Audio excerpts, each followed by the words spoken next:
Handphone 200 ribuan masih bisa main game kekinian.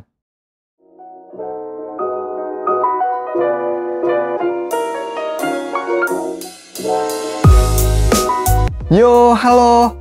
Kali ini saya akan mereview Quero P4, handphone Android dengan harga 235.000 yang lumayan gahar di kelasnya. Sebelum lebih lanjut, mari lihat terlebih dahulu spesifikasi dari Quero P4 ini. Dan kalau belum nonton video unboxingnya, silahkan ditonton dulu ya.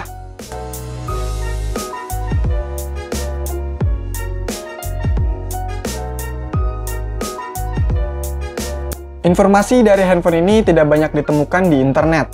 Jadi saya kurang begitu tahu pasti tentang tahun berapa handphone ini dirilis dan harga awalnya. Tapi kemungkinan handphone ini dirilis sekitar tahun 2014 dengan harga 300-400 ribuan saja.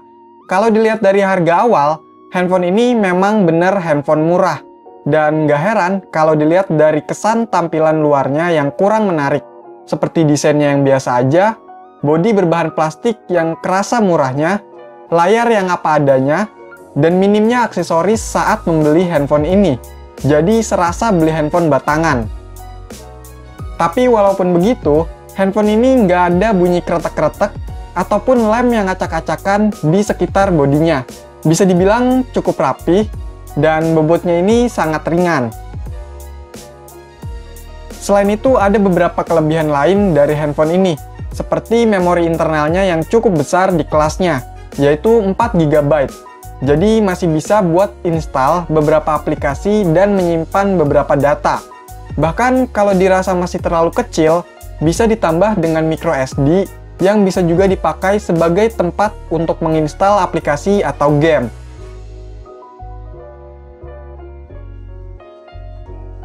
Handphone ini menggunakan prosesor dari Spreadtrum SC7731G, quad-core ARM Cortex A7 1,3 GHz dengan GPU Mali 400MP. Prosesor ini bisa dibilang cukup bertenaga kalau dibandingkan dengan prosesor handphone 200 ribuan lainnya, terutama yang pernah saya unboxing dan review. Untuk RAM yang 512 MB memang tidak besar, tapi untuk handphone 200 ribuan ini udah lumayan. Seenggaknya masih bisa buat multitasking dan menjalankan aplikasi di latar belakang. Lah, kok bisa? Ya bisa aja.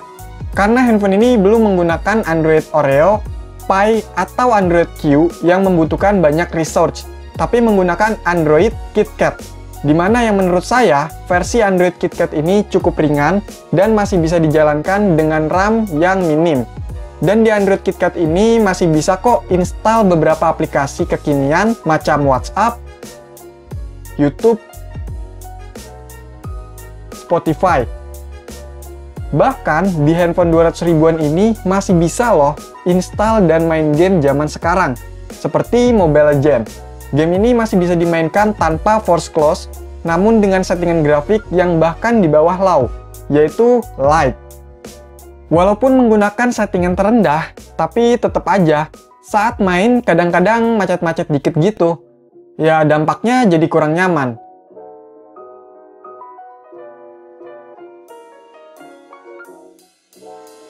Selain Mobile Legends, ada juga game lain yang masih lumayan saat dijalankan di handphone ini, seperti Asphalt Nitro. Di game ini saya tidak menemukan keluhan yang sangat signifikan selain grafiknya. Nah, kalau diajak buat main game Battle Royale, handphone ini nyerah. Seperti percobaan saya memainkan game Free Fire. Saat memulai pertempuran, beberapa saat kemudian langsung force close. Mungkin karena game berjenis seperti ini memakan banyak RAM, sehingga handphone ini nggak mampu.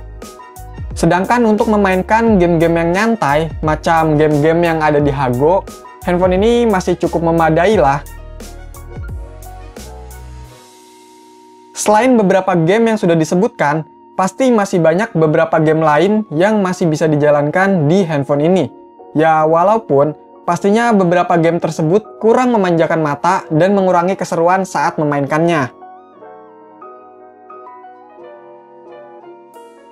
Untuk baterainya yang berkapasitas 1300 mAh, handphone ini cuma dapat screen on time sekitar 2 jam.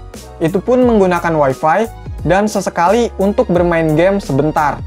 Walaupun baterainya kecil, tapi nggak tahu kenapa ngecas handphone ini memakan waktu yang cukup lama, yaitu sekitar 2 jam lebih. Padahal saya menggunakan charger 2 ampere bawaan dari handphone Xiaomi. Untuk kamera di handphone ini, menurut saya hanya sekedar nempel aja. Yang penting ada kamera dan bisa untuk jepret-jepret gitu. Walaupun ada banyak hal yang dipangkas di handphone ini, menurut saya handphone ini memiliki spesifikasi maupun performa yang di atas rata-rata dari handphone lain di kelas 200 ribuan. Dan seenggaknya, handphone ini masih bisa digunakan untuk beberapa kebutuhan saat ini. Oke, sekian video ini, semoga bermanfaat. Jika suka silahkan di like, komen, share, jangan lupa untuk subscribe channel ini, dan terima kasih.